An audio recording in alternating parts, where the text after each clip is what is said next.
इस वक्त एक बहुत बड़ी खबर आ रही है गर्ग साहब। राहुल गांधी का बीजेपी और आरएसएस पर बड़ा हमला। बीजेपी और आरएसएस हिंदू धर्म की दलाली करते हैं। ये लोग जहां भी जाते हैं लक्ष्मी दुर्गा का कत्ल करते हैं। ये राहुल गांधी का स्टेटमेंट है। कांग्रेस मेंबर ऑफ पार्लियामेंट है राहुल गांधी, उन्होंने बीजेपी और आरएसएस पर हमला किया है। इस वक्त ये सबसे बड़ी खबर आपको बता दें।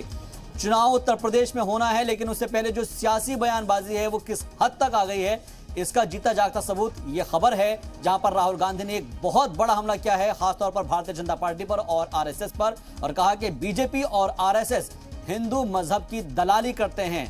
ये अल्फाज यूज हुए हैं। और ये लोग जहां भी जाते हैं लक्ष्मी दुर्गा का कत्ल करते हैं।